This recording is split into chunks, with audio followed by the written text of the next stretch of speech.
If you're buying a bike, then buying used is a great way to save money and make your budget go further. So in this video, we're going to give you a guide as to what to look for so that you can avoid getting a clunker and make sure you get a good deal. And if you've got any friends who are just getting into cycling and looking to buy a bike, then consider sharing this video with them, as hopefully the information in it will be really useful. The first thing to do is to summon your inner Sherlock Holmes and approach buying a bike like a detective looking for clues. Ask questions. Ask why the current owner is selling it. Are they a cyclist? Ask them about where they rode the bike. This could be really useful for building some rapport with the seller too. If it's apparent that they aren't a keen cyclist, but they are selling an expensive road bike, then this should raise further questions. Remember though, if a deal appears to be too good to be true, it probably is. Oh. Wow, you're never going to believe this. Turns out that I've inherited a brand new Pinarello Dogma F12 from a Nigerian prince. Huh. We would strongly advise that you don't ever buy a bike without seeing it first in person. You can drop onto a good deal though. Sometimes people buy a bike with the intention of getting into cycling and for whatever reason they don't. Consequently, the bike hasn't been ridden much and they eventually decide to sell it. Now, a good way to spot this is with the brakes. If there isn't much wear on the pads or the rims and there isn't much dirt inside the recesses and nooks and crannies on the caliper, then it probably hasn't been used much. And another good tell is the bar tape. If it's pristine and original, then again, the bike probably hasn't seen much action. At this point, I'm going to say that in this video, we're not going to tell you how to determine the right frame size you need, as it would make this particular video too long. But fear not, we do have a video advising you on how to do that, which we'll link at the end of this one. It's a good idea to adjust the seat post to get it so that it's your size, but this also allows you to sneakily check a few other things as well. So something that's more of a problem on alloy bikes is that seat posts can get stuck. Now, you'll find out if it's stuck if you can't adjust it. They can be unstuck, but sometimes this can be a bit of a pain. And on carbon bikes, it's worth knowing that it's a stress area. So if the seat post clamp bolt is over tightened, it can cause fractures and cracks in the seat post. So by adjusting it and taking it out, you'll be able to see if it's okay. Do your homework, check what you're getting and try and find out what the original spec of the bike was. With bikes made in the last 5 years, this is relatively easy to do using the internet. This isn't essential, but it can tell you a lot about the life of the bike if you engage Sherlock Holmes mode. It will also help you establish what the bike is worth, such as if parts have been upgraded. For example, if it still has the original tyres and is a couple of years old, it probably hasn't been ridden much at all. Tyres are the most common thing that get changed, and bikes often come with budget tyres. If the bike has a different fork to the one that it originally came with, then this might be because the original one was totaled in a crash, kind of a potential red flag. So it's a bit like mismatched body panels on a car, something to be aware of. However, if the bike has different wheels and a saddle, these are the most common parts to upgrade on a bike, and consequently they can be better than the ones that the bike originally came with. Well, the first thing is cable rub marks. These are cosmetic damage to the frame, but they give an idea as to how much the bike has been ridden. And also, careful owners will tend to put pads and protective spots on the frame to stop this kind of damage happening. So it gives you an idea about the bike's history. With regards to the cables themselves, as a sort of general rule of thumb, it's typical that cyclists with regular riding will change them every couple of years. So it's worth asking the seller when the cables were last changed or replaced so that you have an idea of when you might need to do it in the future. As you brake, you wear away the brake pads and also the brake rim on the wheel. Now, they generally last for ages and they'll last even longer if you regularly clean them, but they do wear out over time. And what you don't want is a concave rim. Now, this is where the metal on the wheel rim or the material has worn away sufficiently that it's now become concave. You can tell by looking at it and also by feeling it with your finger. If they are concave, factor this in because it means that you probably need to buy a new set of wheels, so that'll incur you a cost. The same applies for disc brakes too, but the difference here is that it's just the disc brake rotor that wears and then potentially needs replacing if it's worn out, which is much cheaper than having to replace an entire wheel. You should also look at the tyres.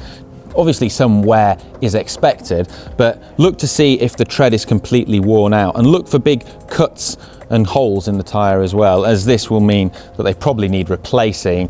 And I'd use this to renegotiate some money off the list price of the bike. Same applies for the bar tape as well. If it's worn out and dirty, use it as a tool to try and negotiate some money off.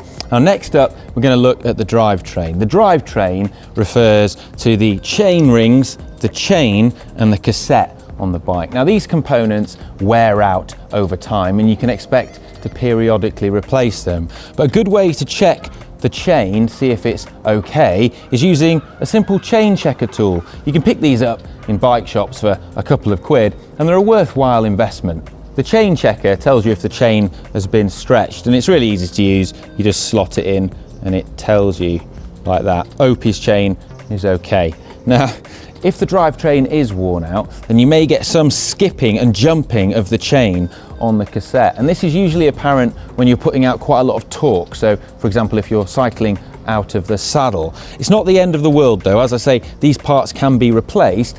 It's just something to factor in to the overall cost. And another sign that indicates wear on the drivetrain is jagged or uneven teeth that have been ground down on the cassette or the chain rings. Another area you should look at is the bottom bracket area here where the crank arms are in the frame. This is particularly important on carbon fibre bikes and you should be looking for any cracks or signs of damage. Don't be afraid to lift up the bike and look underneath. Also check the drive side chainstay. Often there's only cosmetic damage here, but it's worth having a look at. If the chain falls off or gets dropped, it can chip the frame here, and also the chain can sometimes slap against this chainstay when you're going over rough ground, and again this can cause chips and scratches to the frame. It's usually only cosmetic, but worth having a look at, and also just check that the frame has not been completely destroyed.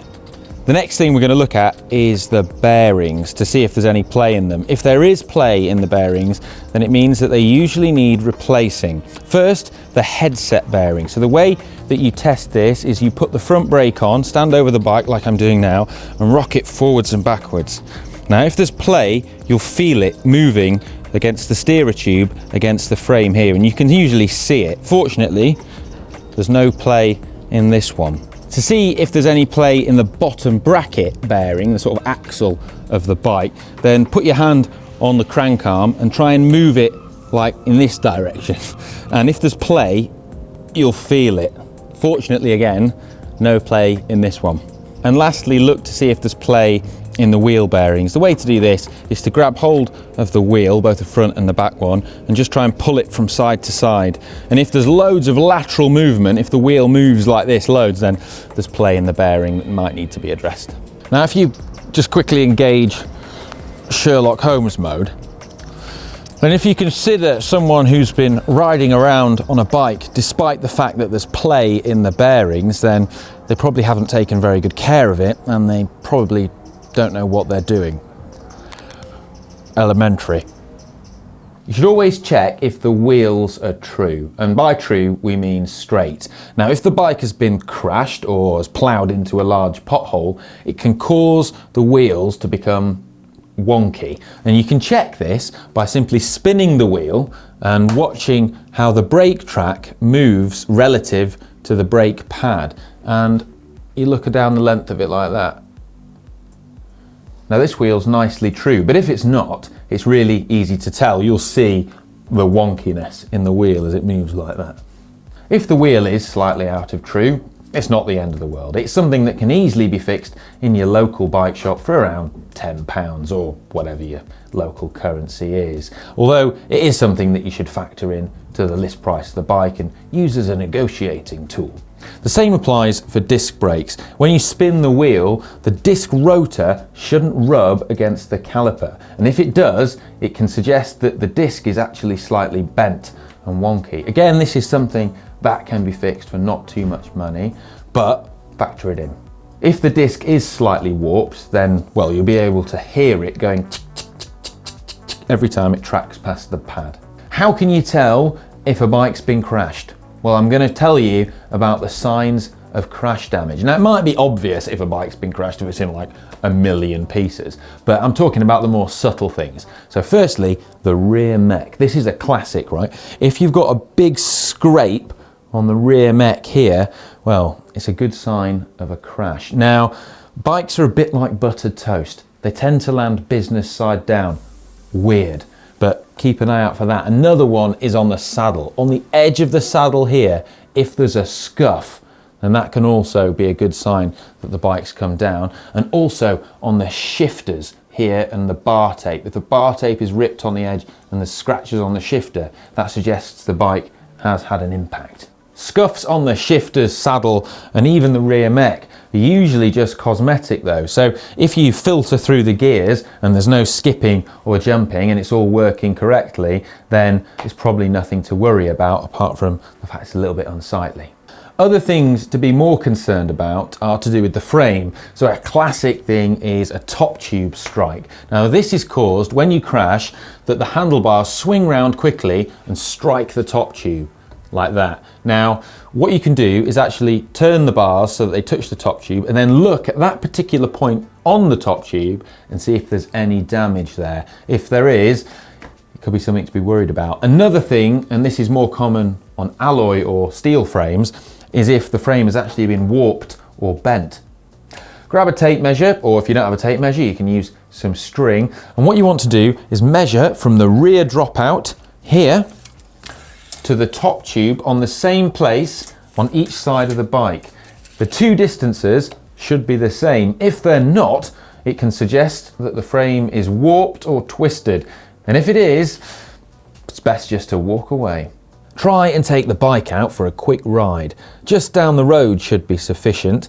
Get out the saddle and stamp on the pedals. Listen for sounds of creaking, particularly in the bottom bracket. It may mean that the bottom bracket bearings need replacing. Also check the brakes work. They should feel positive and be able to lock the wheels. Also, siphon through the gears and check that you can get into each sprocket and there is no clicking or skipping. Overall, if a deal seems too good to be true, it probably is. And if a bike has loads of issues, then it may be more trouble than it's worth. The used bike market is buoyant. It's a buyer's market and there are loads of great deals to be found out there. So don't ever be afraid to be like Craig David and walk away. However, in my experience of buying used bikes, if a bike does have a few niggles, such as some of the things we've talked about in the video, these can be great ammunition for negotiating the price down. So get haggling. Right, I hope you found this video useful and informative, and please share it with your friends, especially if they're looking to buy a bike and don't have much experience. I'm sure they'll find it useful. And if you'd like to watch more videos, well, you can click down here and also subscribe to GCN. It's free. Now, good luck in your search. There's loads of great deals out there. All the best finding a new bike. I'm going to go now. Bye.